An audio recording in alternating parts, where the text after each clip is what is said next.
Last video के अंदर में हमने 20 जनवरी 2021 की आंसर राइटिंग देखी।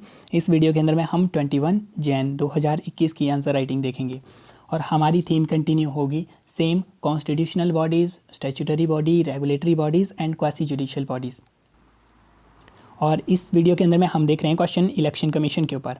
तो क्वेश्चन है हमारे पास में, discuss the role and function of election commission of India, how election commission of India ensure free and fair election in India. तो इसी थीम के ऊपर क्वेश्चन होगा। जैसा मैंने बताया आपको बेसिक प्रोविज़न क्या है कॉन्स्टिट्यूशन में वो पता करना है, रोल क्या है किसी भी बॉडीज़ के, उसके अलावा फिर मतलब वो रोल वगैरह परफॉर्म कर रहे हैं उनकी सक्सेस वगैरह देखनी है आपने, उसके बाद में कुछ उनकी प्रॉब्लम्स वगैरह देखनी है और उनके सॉल्यूशन देखने हैं।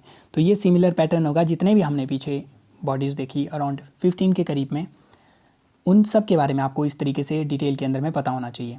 और ये आपको कुछ करंट अफेयर की बुकलेट जो मैंने बताई वहाँ पे मिल जाएंगी आपको 10-15, थोड़ी बहुत बचेंगी उनको खुद सर्च करके आप कर सकते हो, लेकिन यहाँ से क्वेश्चन आएगा, हर साल क्वेश्चन आता है।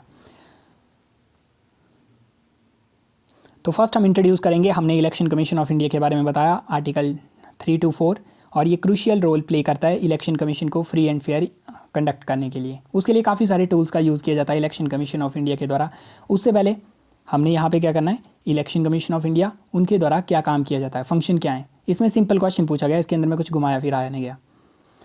जो हमारे बॉडीज़ के क्वेश्चन होंगे, constitutional body, regulatory, statutory, quasi judicial, इनका फ़ायदा एक और ये आता है कि इनके अंदर में ज़्यादा घुमा के आप क्वेश्चन नहीं पूछ सकते। इनके अंदर में सिंपल सा क्वेश्चन होगा, या रोल पूछ लेंगे, सक्सेस पूछेंगे, बस पूछने का तरीका अलग हो सकता है लेकिन पूछेंगे सेम यही तरीके वाली चीज़ें, क्योंकि इनके अंदर में कुछ और चीज़ें बनती नहीं है। तो इसमें पहले हम रोल बताएंगे, फिर हम बताएंगे कैसे इंश्योर करता है free and fair election India के अंदर में। तो चलिए स्टार्ट करते हैं। सबसे पहले इंट्रोडक्शन हमने दे दी, उसके बाद काम क्या करता है, काम करता है इलेक्शन कंडक्ट करता है। पहला तो कहाँ पे, पार्लियामेंट में, लेजिस्लेचर में, स्टेट वाले लेजिस्लेचर में और सेंटर वाले लेजिस्लेचर में प्रेसिडेंट और वाइस प्रेसिडेंट का इलेक्शन कंडक्ट करता है। इलेक्शन का शेड्यूल क्या होगा वो डिसाइड करता है। अगर एक बार इलेक्शन होते हैं उसके बाद में मान लो नेता की डेथ हो जाती है या सीट वेकेंट होती है किसी और कारण से, तो बाई इलेक्शन करवाए जाते हैं। ऊपर से इनके द्वारा कहाँ पे मतलब पोलिंग वगैरह स्टेशन होंगे आपके, वहाँ पे फोर्सेस वगैरह की मैनेजमेंट करना, लोगों की मैनेजमेंट करना, ऑफिशियल की मैनेजमेंट करना, उनको काम बताना, और पोलिंग सेंटर, पोलिंग काउंटिंग कहाँ पे होगी, वहाँ पे सिक्योरिटी फोर्सेस किस तरीके से काम करेंगी, वो सब काम इनके द्वारा किए जाते हैं। Means overall administrative management of election किया जाता है हमारे इलेक्शन कमीशन ऑफ इंडिया के द्वारा। ऊपर से इनके द्वारा क्या किया जाता है, ग्रांट की जाती है पॉलिटिकल पार्टी को रिकॉग्निशन और सिंबल अलॉट किए जाते हैं। यहाँ पे बात समझो, एक होता है पॉलिटिकल पार्टी को हम रजिस्टर करवाते हैं, वो भी आप इलेक्शन कमीशन ऑफ इंडिया के पास करवाते हो, उसके लिए कोई भी करवा सकता है। इंडिया के अंदर में 2000 से ऊपर पार्टीज़ हैं। उसके बाद में election commission of India based on the performance of political party वो डेजिग्नेट करता है उनको नेशनल पार्टीज़ या स्टेट पार्टी। और आपको एक बार अगर state party, national party designate किया गया, मीन्स आपको रिकॉग्नाइज़ कर दिया गया इलेक्शन कमीशन ऑफ इंडिया के द्वारा, तो आपको कुछ स्पेशल पावर मिलती है, थोड़ा आपको लैंड वगैरह मिल जाती है, कुछ आपको और भी छूट मिलती है। जैसे सरकारी जो हमारे पास में एयर इंडिया या ऑल इंडिया रेडियो और अदर हमारे जो भी हमारे टेलीकॉम सेक्टर के अंदर में कम्युनिकेशन वगैरह की टूल्स होते हैं एडवर्टाइजमेंट के लिए, उनके अंदर आपको थोड़ी बहुत छूट मिलती है। तो मतलब इनको कुछ फ़ायदे मिलते हैं रिकॉग्नाइज़ करने के। उनको रिकॉग्नाइज़ करता है election commission of India. Election के सिंबल और उनसे रिलेटेड डिस्प्यूट को सॉल्व किया जाता है इलेक्शन कमीशन ऑफ इंडिया के द्वारा।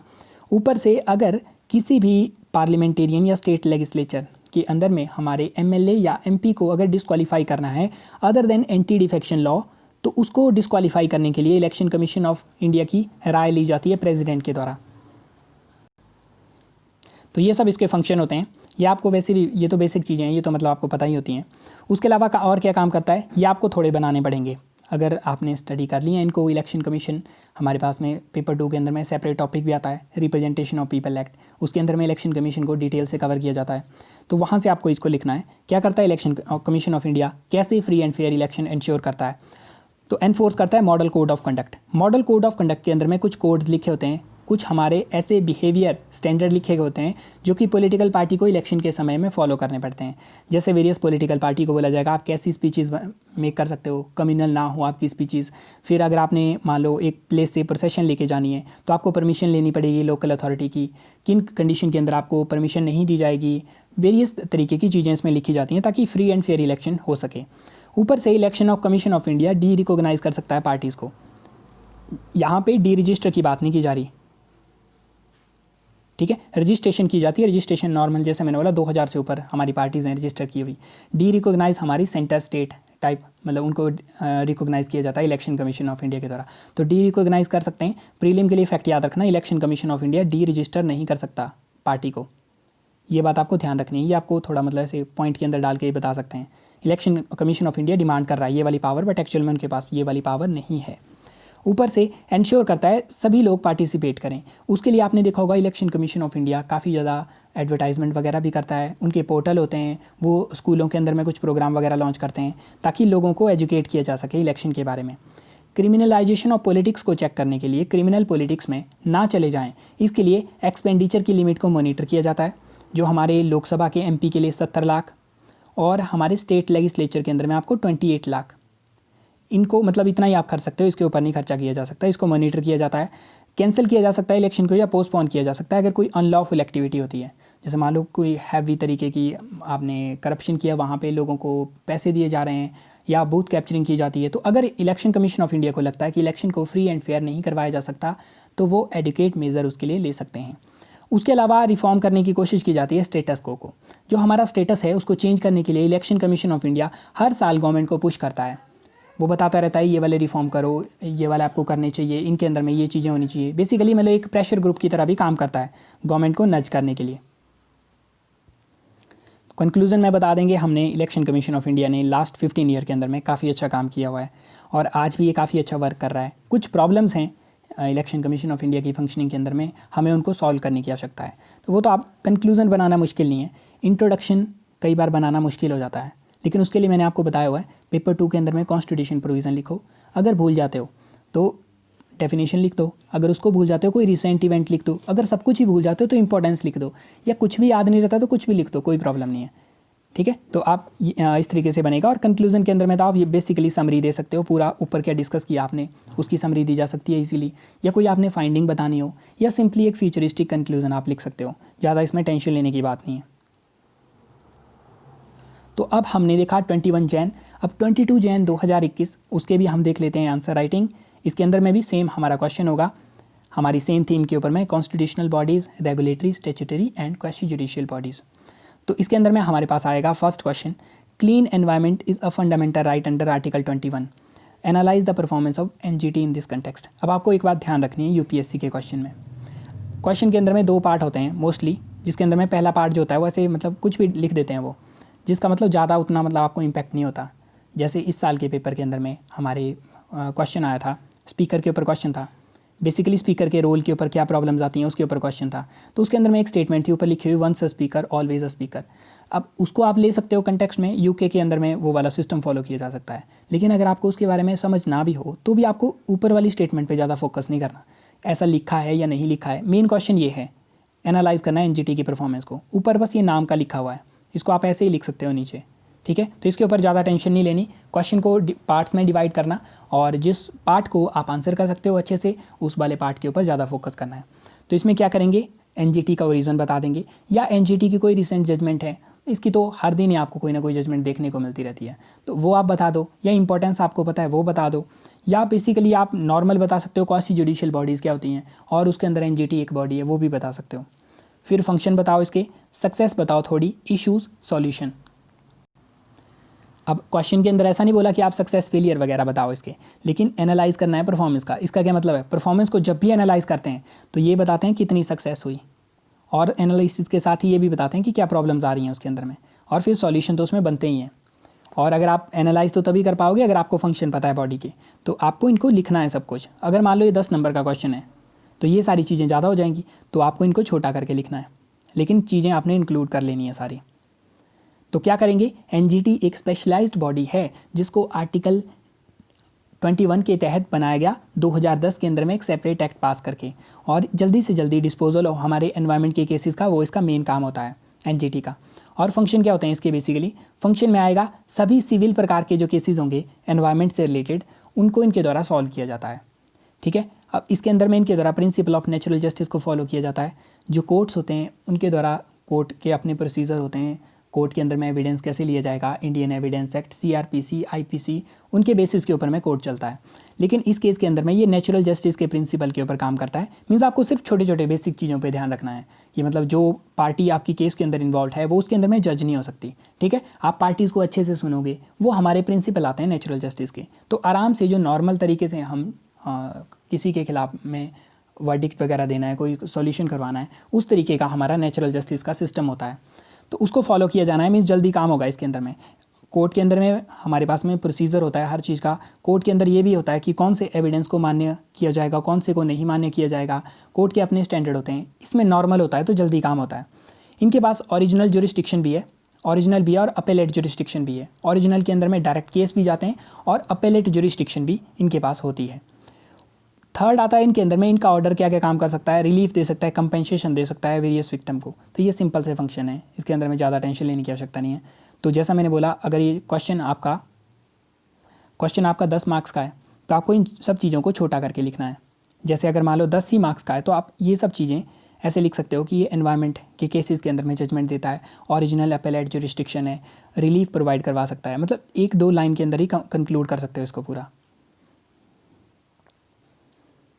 उसके बाद में हम इसकी पॉजिटिव बताएंगे। पॉजिटिव क्या है, ये कम फॉर्मल है, जल्दी से जल्दी आपको डिसीजन देगा। एक्सपेंस इसके अंदर में कम होता है, जल्दी कर देता है डिसीजन। 6 मंथ के अंदर में इसको बोला गया, 6 मंथ के अंदर कोई भी मामला हो उसको निपटाया जाए। और जस्टिस को स्ट्रेंथन करता है। ये अल्टरनेटिव डिस्प्यूट रेजोल्यूशन करता है, जिसके अंदर में कोर्ट के अलावा इसके द्वारा सॉल्यूशन दिए जाते हैं। और एक्सपर्टाइज भी है इसकी अपने मैटर के अंदर में। इंडिपेंडेंस है, क्योंकि जो भी एक बार आपने जजेस में अपॉइंट किया उसकी रीअपॉइंटमेंट नहीं की जा सकती इसके अंदर में। तो मतलब आपके पास थोड़ी इंडिपेंडेंस भी है।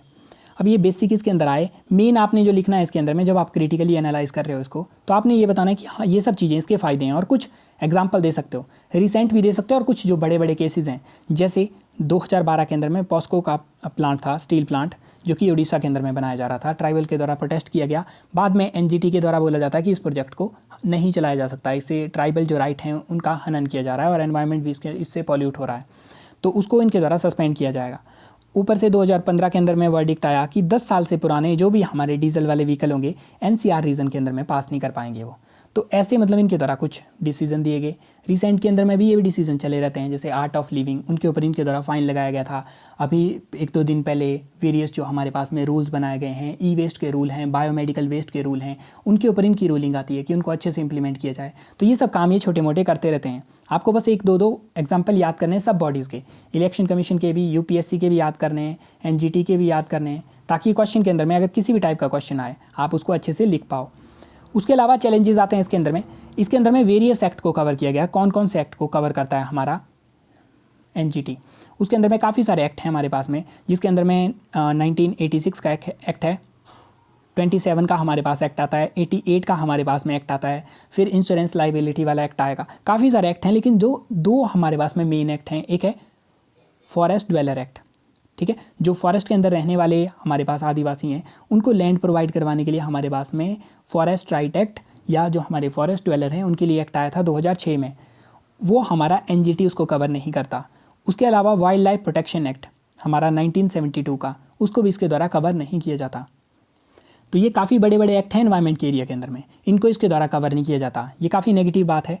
ऊपर से NGT जो एक्ट है उसके अंदर बोला गया था NGT मतलब काफ़ी पावरफुल अथॉरिटी होगी और इनका जो डिसीजन होगा उसको सिर्फ सुप्रीम कोर्ट में चैलेंज किया जा सकता है। लेकिन over the period of time इसको हाई कोर्ट में चैलेंज किया जाने लगा, फिर सुप्रीम कोर्ट में। इससे क्या होता है, बेसिकली अगर मान लो आप इकलौते बॉडी हो, आपका डिसीजन डायरेक्टली सुप्रीम कोर्ट में चैलेंज होगा तो आपकी पावर ज़्यादा होती है, आपका एक तरीके का आपको देखने का जो नज़रिया होता है लोगों का वो भी एक हाई होता है। लेकिन जब हाई कोर्ट के अंदर में डिसीजन आपके चैलेंज होने लगेंगे तो हर डिसीजन आपका चैलेंज होने लगेगा, आपकी पावर कम हो जाएगी। और फिर कंपेंसेशन कैसे देते हैं वो भी इनकी अपनी इच्छाओं के ऊपर है, कोई मैकेनिज्म नहीं है उसके लिए। तो हो सकता है कि आपको लॉस हुआ 15 करोड़ का और ये आपको कंपेंसेशन दे रहे हैं 50 करोड़ की, सॉरी 5,000 की, तो वो भी आपको दे सकते हैं। ऊपर से इनके पास में, जैसा कि इंडिया में हर बॉडी में होता है, CBI, IB, रॉ, हर बॉडी में होता है ह्यूमन रिसोर्स की कमी, उसके कारण पेंडेंसी केसेस की काफ़ी ज़्यादा है और ह्यूमन रिसोर्स कम होंगे तो इनको बोला गया 6 मंथ में आप सॉल्यूशन करो। लेकिन 6 मंथ में ये सॉल्यूशन नहीं कर पाते, कई बार 2-2, 3-3 साल भी लग जाते हैं। तो चैलेंजेस एंड सॉल्यूशन इकट्ठे लिखने हैं, बिकॉज ज़्यादा लिखोगे तो काफ़ी बड़ा हो जाएगा आंसर। जैसे 2 एक्ट बाहर हैं इसके तो इंक्लूड करो इन एक्ट को। अपील जो है डायरेक्टली सुप्रीम कोर्ट में जाए, एक मैकेनिज्म हो जिसके थ्रू कंपेंसेशन दी जाए, ह्यूमन रिसोर्सेज को ऑगमेंट किया जाए। तो ये सब चीज़ें लिखेंगे। उसके बाद कंक्लूज़न हम बताएंगे इफेक्टिव होना चाहिए इंस्टीट्यूशन, ऑटोनोमी होनी चाहिए, जो पीछे जो हमने एक्ट देखे वो सब रिफॉर्म हमें इंक्लूड करने चाहिए ताकि एक एक्सपेडिशियस तरीके से हमारा एनजीटी काम कर सके एनवायरनमेंट एंड डेवलपमेंटल एक्टिविटीज़ के बीच में बैलेंस बनाने के लिए। तो यहाँ पे हमारा क्वेश्चन कंप्लीट होता है। नेक्स्ट वीडियो के अंदर में हम फर्दर क्वेश्चन डिस्कस करेंगे। Thank you.